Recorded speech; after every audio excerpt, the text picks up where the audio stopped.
Bienvenue dans l'usine pédagogique 4.0 qui est composée de différentes zones, dont une zone d'entreposage, une zone de production sur laquelle on va montrer notre exemple, qui est composée de 9 postes de travail, d'une zone de management composée d'une zone d'accueil, d'un point qualité et d'une supervision. Alors on va rejoindre cette supervision. Cette supervision est le cerveau de notre usine pédagogique. Il est composé de 6 écrans qui correspondent à 6 systèmes de supervision.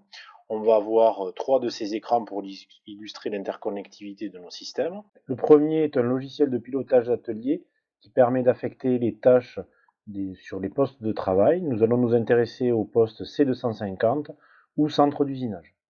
Le deuxième est un système de supervision de nos robots autonomes qui permet de l'approvisionnement en matière de nos postes de travail. Nous pouvons voir ici le déplacement de nos robots à travers le plan modélisé de notre usine pédagogique. Le troisième est un système de supervision de nos postes de travail qui, via différentes fenêtres, permet d'identifier donc le poste, l'état de ce poste-là, les personnes qui sont sur ce poste et les différents indicateurs associés au rendement du dit poste. Nous allons nous intéresser au centre d'usinage sur lequel Nicolas Baudet nous attend, notre technicien, afin de continuer notre démonstration. Nicolas dispose sur son poste de travail d'un terminal tactile, comme d'ailleurs tous les autres postes de l'usine, lui permettant de mettre en œuvre sa production. Le terminal apparaît en bas à droite de votre écran. Nicolas va cliquer sur débuter OF et choisir l'ordre de fabrication qu'il va devoir faire sur le poste de travail.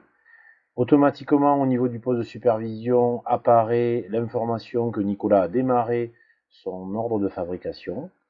Il va mettre en œuvre son poste de travail. La première étape consiste à choisir le composant ou la matière associée à l'usinage de la pièce. Pour cela, il clique sur composant. Apparaît alors l'état du stock de la pièce et on constate que la quantité disponible est de 0. Il y a donc rupture. Nicolas va donc changer l'état de son poste et passer du mode de réglage en mode manque de matière. Automatiquement, la mise à jour se fait sur la supervision. Une information est envoyée aux robots autonomes qui vont se déplacer jusqu'au poste de stockage pour récupérer la matière et ensuite rejoindre le poste de Nicolas au C250. Le superviseur peut donc suivre l'état d'avancement du robot autonome dans l'usine pédagogique. Le robot arrive au poste de stockage. Le magasinier a 10 secondes pour sortir la matière première du stock, faire le mouvement de stock et le déposer sur le robot.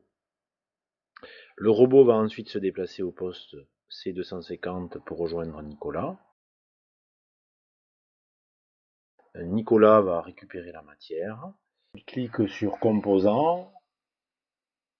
Apparaît bien la quantité disponible est bien différente que précédemment. Le mouvement a bien eu lieu. Il va associer le lot en le scannant et du coup va changer son état machine en passant en mode marche puisqu'il est prêt à usiner. La supervision est mise à jour. Le responsable de l'usine est donc au courant que Nicolas a repris son activité.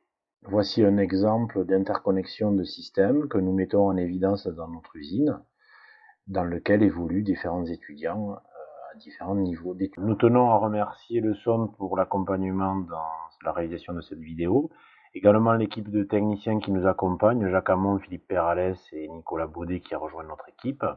Également le service informatique de l'IUT, puisque quand on parle d'interconnexion de système, eh bien, il faut qu'on ait un système informatique robuste. Et puis bien sûr l'université via les appels à projets qui nous financent, ainsi que le CFA, et puis la direction de l'IUT qui nous soutient dans notre démarche.